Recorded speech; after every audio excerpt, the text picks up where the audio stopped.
We've had to deal with the breaking news of Western United, as I'm sure everyone listening to this podcast will be aware of.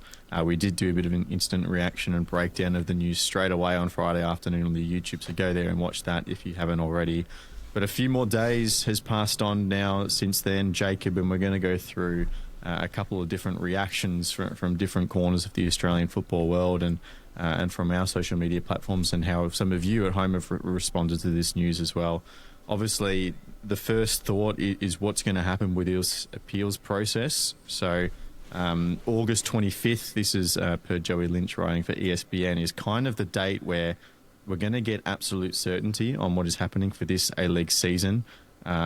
Joey's reporting that that kind of 7-day appeals window is actually 8 days, although that may have been from the Thursday night when the decision was handed down, not sure. But anyway, towards the end of this week, and then another 7 to 8 days on top of that gets us to August 25th, where if the appeal is lodged, and we understand through the club that they will be doing that, that is when that kind of final verdict is being handed down. So we can kind of understand now as well why the fixture release has taken a little bit longer than usual. There's also the AFC competitions that we have to deal with, Jacob, but that date, 25th of August, that is kind of the last chance saloon in terms of having a 13-team competition in the A-League men's this year, and of course having a 12-team competition in the women's as well. Yeah, it's leaving it quite late, isn't it? Realistically, when you consider that the competition is slated to start in, what was it, October 17th? Yeah, mid-October, somewhere in there. Championship maybe starts then. One week after. I think they're one week after the championship. other. Yeah. Yeah. So, it is leaving it quite late, and a lot of teams will be, scrambling to. I'm sure they already have, an idea of what the fixture list is going to look like with or without Western United. But yeah, it will still be a bit of a scramble to get to the start of the season once those fixtures are finally actually announced, and for all the fans as well, trying to organise trips to go and watch their teams away and stuff. It's leaving it a bit late, but it at least will. We know the date now, right? Because I think that was kind of the thing with this 7 days appeal process. I was seeing a lot of people suggesting that maybe it was 7 days and then that's it. Obviously, an appeal is going to take time to kind of flesh out and go through. So yeah, we know now. Obviously, late August. So. This is not finished yet. We've got a little bit more waiting to do for this, because I believe Western United are pursuing an appeal. Correct? I believe they put out a statement saying they are. So yeah, obviously we'll have to wait until August 25th to find out one way or the other. But yeah, it is very late, and I mean it's all come about because the fact that their license was revoked has come so late in the grand scheme of things, and considering this is these financial issues have been ongoing for months. So it's all kind of going a little bit crazy at the moment, but fingers crossed that it can get sorted out one way or the other, and we know preferably a little bit more in advance than August 25th, sorry. But you've got to understand that these things take time. It's like legal proceedings, right? You can't rush them. You've got to make sure that the right decision is come to at the end. So yeah, August 25th, it's the day I think we've all got sort of circled in our calendars as going, this is the big one. And I wouldn't expect fixtures even from then on for another few days after that, I reckon, whilst they still make sure they finalise everything. So it's going to be a very late announcement for the fixtures this season. Yeah, and they still have to deal with the whole Sydney Football Stadium debacle with that probably going to be out of action for a little while. The club did issue a statement late on Friday evening, Christian. Western United Football Club is bitterly disappointed by the decision taken by Football Australia and the first instance board today, that day of course being Friday. The club will be exercising its right to appeal the decision immediately with confidence of a positive outcome as the sale of the club and injection of capital from Cam Melbourne continues to progress. Now, we've heard through multiple different people who have connections with Western United that this deal is coming and coming and coming. And obviously, the longer this goes on, fingers get pointed towards Cam Sport's history of football takeovers, that history being rather unsuccessful. And now they're here in Western United. And the facts of the matter really are, and this is a quote from Joey's article again, that as part of this appeal, Western will have to show, quote, sufficient compelling evidence that they're financially capable and the Cam takeover is imminent. Feet have been dragged on this for so long, but now there is an extremely hard deadline that they have to meet. I don't think they can be disappointed, can they? West United. I mean, if you don't pay a staff member for 3 months, which is what I've heard, I listened to one of the Suited Booted podcasts before, saying that was one of the case. So whether that's true or not, like that just goes to show the financial difficulties that the club has faced, right? It's just been, I think, $55 million loss. Somewhere around there. I think that was the deficit between their assets and liabilities. Yeah, correct. So, I mean, to see those numbers, it's just ridiculous. And to think that, that they're probably hoping that they could be helped a bit by the FA or the APL, and the FA has probably just come in and said, we can't be in a position anymore where we can fund the club and help them survive anymore. Like, you've got to go on your own, and there has to be a point in time where you've got to be responsible for your finances. They obviously haven't balanced the books properly. That's on them as well. And Cam Sports, who they're given history, they haven't been able to manage that area particularly well. It's just been proven. So I don't think you can have any surprises, because this announcement has sort of been coming, right? And again, to the fixture point, that explains why it's been so late, and we probably should have read into that a bit sooner to say, okay, that's probably the reason why it has been the case. But again, on the flip side, you see Aloisi sign that deal. You see the players coming in. Some of the players, I think Ben Garuccio as well, having him to stay as well. I think there was a lot of optimism given that those few people staying at the club thinking, okay, probably all well is good, everything's going to be sorted out behind the scenes. But then to have that bombshell announcement on Friday, and we had to come into the emergency pod, it was just crazy. You sort of had to get your head around it to think, okay, this is actually quite a massive possibility that this club can fold. And 3 years after they won the championship, all was going well. They've got this new stadium project out in Tarneed, but I think the issues lie a bit deeper, and I think it all started with, I guess, the marketing around the club as well. They just, so many boxes just weren't ticked from the get-go, and it sort of crept up to them to the point where, financially they've just been really struggling, trying to attract a good solid fan base. That's been another issue for the club. So a lot of things have gone wrong behind closed doors. I think it's all sort of added up to this moment. And obviously, again, we said last week, we feel for everyone involved with the club. We hope obviously it all gets sorted, because to lose a club at this stage in the development process of the A-League, where we're trying to expand, not lose clubs, it's we just hope that all is well, but it really does look unlikely now. So I think we will get onto that conversation about the process where Western United were given their club licence. That is absolutely a conversation that needs to be had. But while we're dealing with the here and now, Jacob, just kind of taking the temperature of the room, obviously when this news dropped, it was very much, Western United gone from the A-League. We know that there's still that kind of asterisk of the appeal window, but kind of just taking a little bit of a vibe check, which is kind of all we can really do around the place. Multiple people have been reporting that some clubs have been holding off on their recruitment, anticipating that this situation might eventuate with Western United, and knowing there are a number of attractive players in that squad that other A-League clubs will want. Of course, you've got the young centre-back Dylan Leonard, and Angus Thurgate probably had a career season. You've got the likes of Ben Garuccio, Noah Bocic obviously already went off, but plenty of other players there that other A-League clubs would love to have. And if that is true, and as Marco Monteverde is reporting in the last 48 hours, that clubs, whilst still trying to be respectful, have been making informal approaches to players, then that kind of gives us a little bit of a sense of where the other people in the know in Australian football are anticipating this situation heading.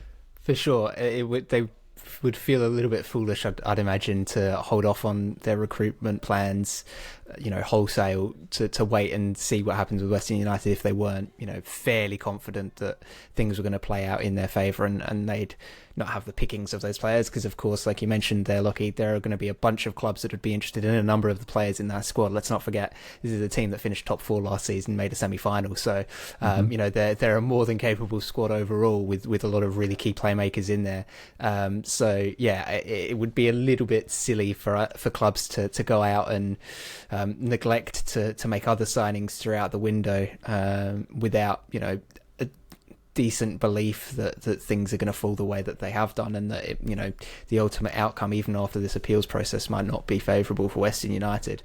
And it's kind of like Christian was saying earlier, maybe it is something we can read into a little bit, where we didn't necessarily do so with the fixtures, all things considered, where maybe it is a case of, hang on, this could mean that there's a more likely than not chance that Western United don't get up in this appeal, and that all of a sudden there is kind of this frenzy towards the end of the off season with that whole squad off contract without a team, basically. But on the other hand, you can also just read it as it would be silly for clubs not to sort of see the position that club is in and kind of work that to their advantage, right? And just, okay, like you said, informal conversations with players. Of course, you're going to reach out to players that you're interested in the first place anyway, sort of regardless of the situation that their team is in. So, yeah, I mean, it kind of depends how much you want to read into it. But like you said, Lockie, it does kind of lend itself to the fact that, perhaps these clubs know, obviously they're in the know more than anybody else would be in Australian football, and they kind of have a feeling that this might not go well for Western United at the end of the day. And of course, you got the first team players, but Western United is also regarded as one of the best academies really good, nowadays in terms of the A-League. So the hunt for the youth talent in there, and I'm sure as compassionate as people at Melbourne Victory and Melbourne City will be, because football is a small community and people around, there's going to be a lot of attractive talent, especially still in school, that is unlikely to move cities, that is probably going to be, if Western United do go down, to be enveloped by Victory and City. So that's another layer to this as well. Christian, I want to go to the coach now as well. John Aloisi, as you said, the fact that he re-signed during this period was probably a good thing to point at for a lot of people, that maybe there was some hope for a bit of stability moving forward. But he was quoted by Vince Ruggieri as being devastated, at the news last Friday. And just the fact that he, more than probably anyone really, has given so much in terms of the football side of things to this club than anyone else. He's delivered them a championship. They stuck with him through a couple of tough moments in the 23-24 season. They backed him in, and he responded really strong last year, and he's built some really cool plays. We saw his tutelage of Noah Botic prove some pretty significant dividends, and obviously bring a lot of youngsters through as well. More than probably anyone, as I say, he is the face of Western United and what people would remember if this club is to fold. For someone like him who's given so much and probably did have other opportunities as well, it's really a tough position for him to be in. Yeah, for sure. And again, when the news broke that he signed, that gave fans a lot of hope, right? It was probably like the end of the storm. Like, why would he sign a contract if he knew that things weren't going so well financially? So that's what gave us optimism, right? Even on the podcast, we were saying that that's probably one of the factors why he did re-sign. And then to hear him say that he's devastated about the news, he's probably blindsided in a sense, and that probably goes to the club's lack of transparency as well. I'm not saying that they didn't fill Aloisi on the full details, but there probably were bits and pieces where he probably wasn't aware as well, and it seems the case, right, given the news that's broke. I mean, if you're any coach in Aloisi's position, you'd definitely rethink about putting pen to paper on a new deal, right? You're probably looking at different options elsewhere. We know that he was rumoured for the Matildas job only a couple of months ago as well, so he's definitely been lined up, I think, for a few jobs now, and it shows his loyalty and commitment to this football club. And you're right, Lockie, if the club does end up folding, I think his legacy will be intact in that football club, obviously helping them to win a championship.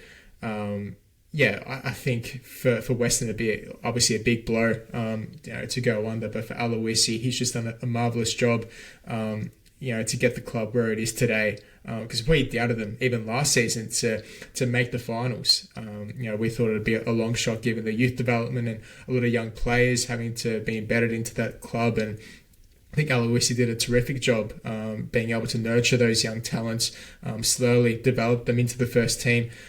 He did terrific. So look, if it is to be the end, I think Aloisi will definitely have suitors elsewhere, because he definitely deserves those extra opportunities given the work he's done at West United, and considering the circumstances right all over the shop, to be able to deal with those and still get the best out of your players, and stay positive, stay optimistic. I think that goes to a real testament to his character and his coaching ability. So look, let's hope it's not the end, but I'm sure he'll have more suitors coming if the worst case scenario does develop. So we're currently in the middle of this, what is realistically a regulatory process, and Western United, their statement couldn't be too long. We are expecting something from the Players Association in the next 24 hours in terms of some kind of comment on this story. And then there's the APL as well. Is it poor that we haven't really heard much out of them? Stephen Conroy has been quoted in a piece or two, but no broad statement about potentially losing a football club from your league. I think it's a pretty damning, sign that, especially considering the whole idea of the APL obviously is that the clubs have that say in its running and things like that. It's that the whole idea is that it's got the club's best interests at heart. So I don't know, maybe they're just coming up with something, and it did break on a Friday afternoon, which kind of caught a few of us off guard. But no, I think you're spot on there. Look, it's a bit weird that we haven't heard from them, all that much. Maybe it's because they feel it's just it's an FA thing, and they don't want to comment on it until the decision is final. I don't know if maybe that's the thinking, but yeah, it is a bit strange that we haven't heard anything. This seems like a pretty consistent argument, Christian, when we talk about transparency or openness from probably both Football Australia. Well, actually, sorry, let me be clear. From the APL, because they are a private company, there is no obligation for them to, release reports and make statements and inform the general public. However, the conflict comes because they are the custodian of a public good in football, and the highest tier of football in Australia is run by them, the A-League and the APL. So as much as they don't have an obligation, many would argue, including myself, that they have a responsibility to do so. And yes, we can understand the technicality of if there is an ongoing process, they can't release too many details. But surely as a leader of the game in Australia, we want to hear something. Yeah, definitely. I think that's been probably one of the most disappointing parts out of all of this the past few days is the lack of statements, the lack of clarity around the situation. And it was always going to be difficult when obviously the APL and the FA sort of went their separate ways. Now the APL was sort of obviously running the A-League, and then you got obviously the say as well, and the FA obviously overlooked this decision, and they sort of advised the APL to sort of revoke the license of Western United. So it's a very weird relationship between and let me get one point in as well. The first instance board, the panel that makes this decision, is supposed to be independent from Football Australia as well. So that they've created the provision for this to happen, but theoretically, and I'm not sure of the specific details, but they are supposed to be independent of Football Australia itself.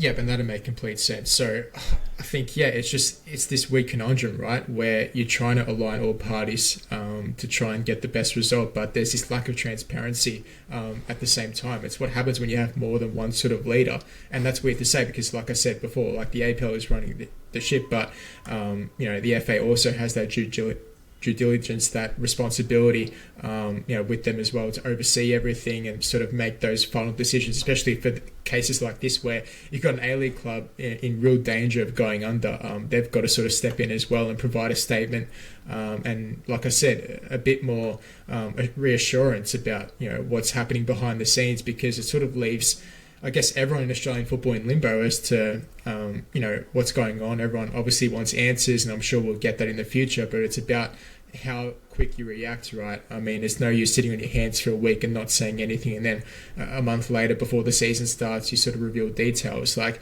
I think it's very important in these types of situations to really inform everyone to as much as your ability. I know there's certain information with all this legal case going on and the legal difficulties that you have to sort of keep things quiet. I understand that, but at the same time, I think surely you can come out, whoever it is, whether it be the CEO or it's just one of the leaders, stakeholders, just come out and just provide a bit more clarity and reassurance, like I said before. So whether that comes before Friday coming up, whether it comes next week, a bit more of a statement, who knows, but I'd definitely love to see more from that side of things.